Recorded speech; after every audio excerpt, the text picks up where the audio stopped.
Terima kasih Anda masih bersama kami di Kompas Petang, saya Cynthia Rompas. Saudara Komnas HAM memeriksa saksi kunci kasus pembunuhan Vina dan Eki, Liga Akbar, di kantor kuasa hukum Yudhya Alamsyah pada Rabu siang. Komnas HAM memeriksa Liga terkait awal kronologi hingga akhirnya Liga memutuskan mencabut BAP awal karena mengaku berada di bawah tekanan Ibtu Rudiana. Komisioner Komnas HAM Anis Hidayah bersama staf mendatangi kantor kuasa hukum Yudhya Alamsyah di Kecamatan Kedawung, Kabupaten Cirebon pada Rabu siang. Perwakilan Komnas HAM langsung menemui Liga Akbar yang didampingi sejumlah kuasa hukumnya.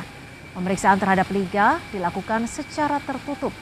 Informasi yang didapat Kompas TV di lokasi, Komnas HAM memberikan sejumlah pertanyaan kepada Liga Akbar terkait kesaksian kronologi awal, dugaan keterkaitan ayah Eki, Ibtu Rudiana, serta perihal pencabutan BAP yang dilakukan Liga Akbar.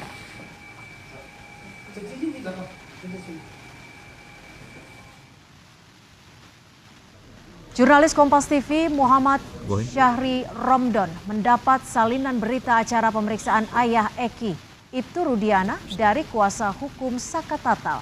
Dalam berita acara pemeriksaan diduga Ibtu Rudiana mengetahui identitas pelaku dan menyebutkan 11 nama pelaku termasuk Peggy, serta 2 pelaku yang sempat dijadikan buron namun dihilangkan polisi.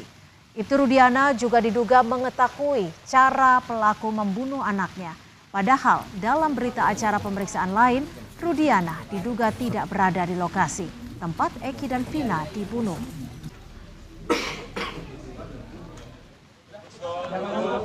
Sementara kuasa hukum Peggy Setiawan, Iswandi Marwan, mendatangi Kejaksaan Agung untuk meminta pengawasan intensif saat Kejaksaan menyusun surat dakwaan hingga persidangan kliennya yang saat ini berstatus sebagai tersangka dalam kasus pembunuhan Vina dan Eki. Permohonan gelar perkara khusus yang diajukan tim kuasa hukum Peggy ke Barreskrim Polri belum menemukan titik terang. Kuasa hukum Peggy, Marwan Iswandi, menyatakan sudah 2 pekan tidak ada respon dari pihak polisi. Gelar perkara khusus untuk Peggy sebelumnya disampaikan tim kuasa hukum Peggy ke Barreskrim Mabes Polri tanggal 5 Juni lalu. Tim kuasa hukum Peggy berdalih permohonan dilayangkan karena keberatan dengan penetapan tersangka oleh Polda Jabar terhadap Peggy yang dianggap janggal. Atas hal ini pengacara Peggy ke Kejaksaan Agung untuk meminta pengawasan penyusunan terhadap surat dakwaan. Mas Peggy diperiksa apa aja? Surat yang kami ada ini, surat kami tujukan kepada Kejaksaan Agung dan akan ditindaklanjuti. Pasti ditindaklanjuti ke Kejaksaan Tinggi Jawa Barat dan Kejari Cirebon untuk menyampaikan hal-hal yang keinginan kami. Keinginan kami agar nanti jaksa yang menerima berkas dari penyidik untuk lebih teliti, lebih cermat, hati-hati untuk meneliti berkas tersebut. Jangan sampai terulang lagi seperti tahun 2016. Dari DPO itu adalah Peggy alias Perong. Kalau kami adalah Peggy Setiawan. 1 dari nama. Yang kedua, ciri-ciri. Ciri-ciri sudah bertentangan sekali. Hari ini keluarga dari 4 terpidana kasus pembunuhan Vina dan Eki menjalani pemeriksaan di Ditreskrim Polda Jabar terkait dugaan perintangan penyidikan di kasus Vina. Benarkah ada kesalahan prosedur pemeriksaan dalam menangani laporan awal kasus pembunuhan Vina dan Eki? Kita bahas bersama Komisioner Kompolnas Yusuf Warsim dan kuasa hukum keluarga terpidana Jutek Bongso. Selamat petang Bang Jutek, Pak Yusuf sudah bergabung bersama kami. Terima kasih sebelumnya. Saya ke Abang Jutek terlebih dahulu. Ini ada 4 keluarga diperiksa terkait dengan perintangan penyidikan atau ada hal lain? Baik. Mbak, kami hari ini betul mendampingi 4 keluarga terpidana ya untuk diperiksa memenuhi panggilan Polda yaitu Kosim, orang tua dari Eka Ramadhani, Mardiana kakak dari Jaya, Murah orang tua dari Eka Sandi, dan Kasana orang tua dari Hadi Saputra. Inilah 4 orang yang kami dampingi hari ini. Di dalam panggilannya adalah yang dituduhkan pasal 221 obstruction of justice OJ. Jadi klien kami ditanya seputar kejadian 8 tahun lalu, kira-kira begitu Mbak? Fokus pemeriksaannya apa dan siapa pihak yang terlapor?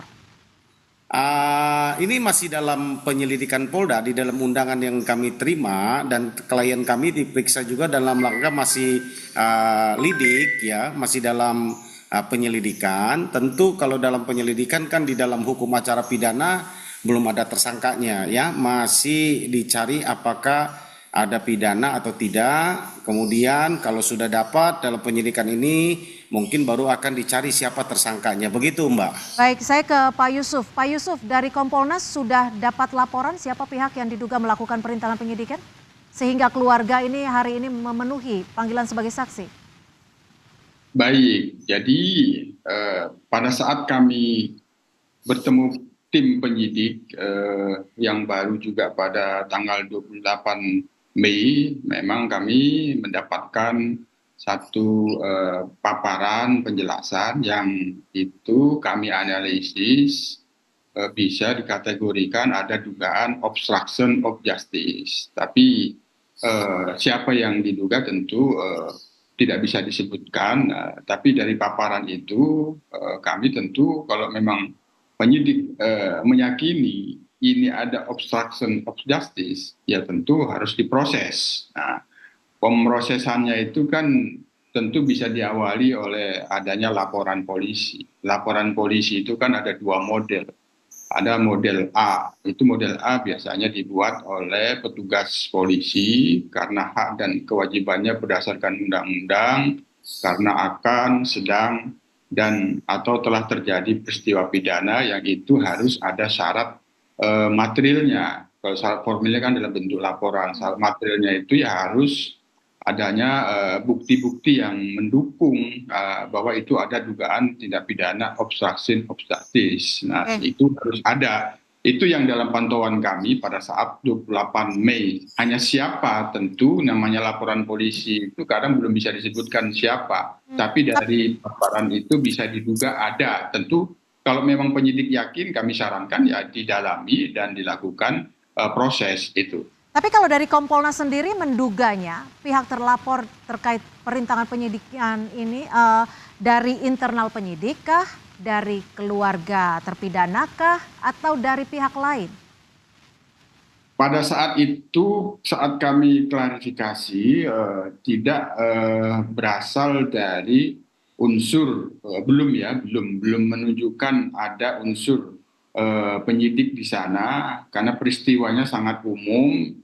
Kami tanyakan pada waktu itu apa hambatan-hambatan dalam penanganan 8 tahun yang lalu yang itu masih menjadi hambatan pada saat penyidik menetapkan PS sebagai tersangka dan dilakukan penyidik, itu apa? Nah, dari penjelasan hambatan-hambatan itulah kami analisis bahwa ini ada dugaan obstruction of justice hambatannya. Kalau memang hambatannya itu sangat penting untuk diatasi, ya harus diproses, diatasi obstruction of justice-nya. Apabila itu tidak bisa diatasi, jangan sampai itu menjadi hambatan mendasar untuk dilakukan penyidikan yang sehingga bisa menerangkan bagaimana peristiwanya dan siapa pelakunya. Itu. Bang Jutek, dari pemeriksaan yang dilakukan tadi ini didampingi oleh kuasa hukum kan ya? Oh iya, semua kita dampingi untuk memastikan mereka para apa saja yang didalami Bang Jutek? Mengarahnya ke bagian mana itu dari pertanyaan penyidik ini?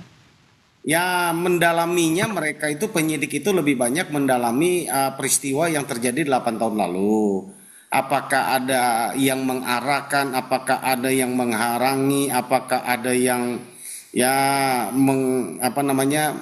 memskenariokan dan sebagainya lah, gitu kan, kira-kira begitu. Ya, kami arahkan klien kami jawab sesuai dengan apa yang dialami, apa yang didengar, apa yang dilihat, ya itu, dan tidak lebih dan tidak kurang, itu yang kami sampaikan. Dan kami hanya memastikan mereka ketika menjawab itu semua dalam keadaan merdeka ya, dalam arti kata bebas tekanan, tidak ada keterpaksaan secara psikis dan psikologis gitu ya. Gitu. Dari keterangan para saksi 4 keluarga terpidana ini, apakah dari keterangan yang diberikan itu memang sempat mengalami tekanan dari penyidik saat itu atau seperti apa, Abang Jutek? Ya, mereka menceritakan apa yang mereka alami, ya. Mereka Seperti halnya? menceritakan tentu, ya yang mereka alami, ya kalau ada tekanan dari katakan penyidik, ya mereka sampaikan ada, kan gitu kan. Ada tekanan, kalau memang tidak ada mereka sampaikan tidak, tapi ketika apakah ada oknum A, B, C, D seperti yang disampaikan tadi, ya yang kami tidak bisa sebutkan namanya karena ini masih penyelidikan, kan gitu, ya kan? Bahwa apakah itu diarahkan, mereka ada yang jawab tidak, ada yang jawab artinya kalau memang tidak diarahkan mereka nggak jawab tidak. Dan saya lihat apa yang mereka jawab itu betul-betul yang terjadi. Ini sekarang ini di Polda Jabar ini saya melihat baiklah ya Yang penyidikan. ikut melampirkan ada bukti-bukti juga yang dibawa keluarga tidak? Tidak ada, mereka hanya ditanya seputar apa yang mereka alami gitu. Mbak, ini yang paling penting ini Mbak, sebenarnya selain tentang hasil penyidikan sekarang, yang kami mau sampaikan seperti yang tadi diberitakan bahwa ada tim kami juga yang Dirjen Pas dan juga ke Komnas HAM. Nah, kebetulan ada komisioner Komnas HAM sekaligus di saat ini kami sampaikan tadi siang kami bagi dua nih, ada 3 tim sebenarnya yang sebagian Jakarta. Ini ada hak terpidana ya dari 6 yang keluarganya memberikan kuasa kepada kami. Saat ini berdasarkan kuasa keluarga kami bertemu dengan terpidana ini sulit sekali. Kami sudah datang ke lapas tidak diizinkan oleh karena alasannya sedang dibon oleh Polda Jabar. Ya, sebagaimana kita tahu di dalam Undang-Undang Pemasyarakatan 22 tahun 2022 pasal 9I ya, bahwa para terpidana. Tapi para terpidana ini posisinya sekarang di mana? Apakah di lapas atau ada di lapas? Ada di lapas. Tapi kalau keluarga boleh bertemu?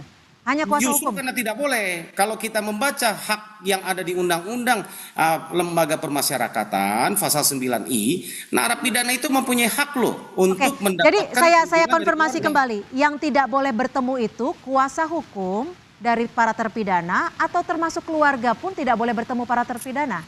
Termasuk keluarga. Sampai saat ini? Iya, dan yang kami protes bahwa kami ditahan sampai di situ. Saya ke Pak Yusuf. Menjalankan tugas loh. Oke, Pak Yusuf, melihat adanya situasi ini, bagaimana Kompolnas menilainya dan membacanya, dan apa yang harus dilakukan untuk pengawasan ini? Keluarga dan kuasa hukum tidak boleh bertemu dengan para terpidana. Ya, saya sendiri sudah memantau informasi-informasi yang berkembang di dalam pemberitaan dari para kuasa hukum.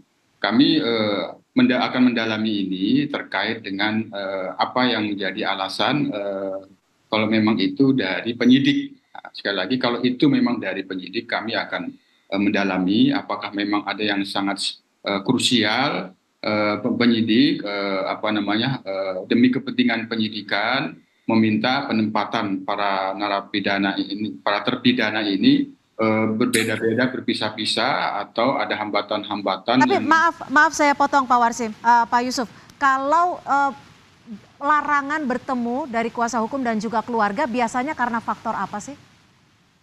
Kalau kaitannya dengan lapas kan yang berwenang kan itu lapas ya. Sekali lagi soal kunjungan bertemu dari keluarga ke terpidana itu kan ada pada kewenangan lapas. Nah, tapi kalau kaitannya dengan proses penyidikan, ini yang kita akan dalami status mereka sendiri saat ini sebagai terpidana dan apakah sebagai saksi yang harus dilarang, apakah itu bagian dari perlindungan saksi yang mengakibatkan untuk tidak bebas ditemui, itu yang akan kami dalami. Oke, Pak Yusuf, ini juga ada informasi terkait salinan BAP dari ayah Eki, Ibtu Rudiana, yang menyatakan bahwa ayah Eki mengetahui padahal saat itu tidak berada di lokasi. Bagaimana Kompolnas membacanya? Apakah dengan adanya informasi-informasi ini akan berimplikasi terhadap kasus atau penanganan kasus Vina? Nah, baik, saya jelaskannya begini. Kami yang pasti sudah mendapatkan klarifikasi. Laporan polisi pada saat akan dilakukan penyidikan itu memang dari ayah korban Eki. Nah, tentu kami juga laporan polisi ini karena yang bersangkutan sebagai anggota Polri, laporan polisi model A. Model A itu yang dibuat oleh petugas polisi. Dia meyakini ada peristiwa pidana dengan ditunjukkan bukti-bukti yang mendukung sehingga memenuhi syarat materialnya, maka dibuat laporan. Tentu laporan polisi model A ini diproses sebagaimana mestinya. Ada yang menerima laporan, diterima laporan itu, diajukan ke Kasat Reskrim, itu SOP-nya. Nah, Kasat Reskrim akan menindaklanjutinya. Tapi kalau syarat materialnya itu tidak terpenuhi, dia tidak akan dilanjutkan. Nah, soal adanya dugaan BAP yang dilakukan oleh ayah korban itu, ini sepenuhnya kita serahkan bagian dari proses audit investigatif yang kami telah sarankan. Pak Yusuf, ini di layar ada visual dari salinan BAP ayah Eki. Ini salinan yang sama tidak yang diterima oleh Kompolnas? Itu hal yang kami menjadikan bagian saran untuk dilakukan audit investigatif oleh pengawas internal Polda, yang itu asistensinya gabungan, Propam, dan Inspektorat Pengawasan. Biar mereka yang menentukan itu. Jadi kami konfirmasi sama seperti salinan yang diterima Kompolnas ya? Sekali lagi, terkait dengan apapun yang berkembang menjadi dugaan-dugaan yang dimaksud kepada ayah korban itu bagian dari hal-hal yang telah kami sarankan dalam audit investigatif. Bang Jutek, kemarin kan Sakatatal ikut melaporkan dan saat ini Sakatatal melaporkan Ibtu Rudiana. Bagaimana pihak dari kuasa hukum terpidana melihat ini? Ya itu Mbak, makanya karena kami belum bertemu dengan terpidana, baru kami mendapatkan kuasa dari keluarga terpidana. Ya, karena kami dalam menjalankan tugas profesi kami sebagai penegak hukum, pengacara, kami tentu menempuh secara hukum, kan gitu kan? Nah, sekarang kami tidak boleh diperbolehkan, kami bertanya kenapa itu hak daripada terpidana, kenapa kami tidak diizinkan, kan gitu kan? Bahwa kami ini ada kuasa loh dari keluarganya, dengan keluarganya bersama-sama ingin bertemu dengan terpidana. Karena logikanya gini, kita sebagai saksi, status apapun dia, entah terpidana entah apa, kalau kita dipanggil oleh sebagai saksi oleh penyidik, tidak membatasi hak-hak kita tentunya, kan gitu kan. Nah, kalau tadi sampaikan bahwa apakah ada permintaan Polda dan sebagainya, menurut saya kami sudah cek aturan-aturan yang ada di dalam Undang-Undang Permasyarakatan, di PP, aturan itu hak terpidana, ya, narapidana, dan itu nggak boleh dilanggar, itu hak asasi manusianya, kan gitu kan. Itu kami pastikan itu harus terlaksana. Kami bagaimana mengetahui bahwa mereka dalam kondisi sehat, psikis, dan bahwa apa yang terjadi 8 tahun lalu tidak terulang, mereka dalam keadaan tertekan dan sebagainya ketika diperiksa. Begitu Pak. Jadi kami mohonlah dalam mumpung ada komisional Komnas HAM, tolonglah Pak Imam untuk dibantu untuk dipantau kondisi daripada narapidana tersebut agar di dalam memberikan kami mohon pendapat bantuan itu juga dari Kompolnas seperti itu ya. Terima kasih Abang Jutek Bongso, kuasa hukum dari terpidana Vina dan Eki, dan juga Pak Yusuf Warsim, komisioner dari Kompolnas, sudah bergabung bersama kami di Kompas Petang. Selamat sore.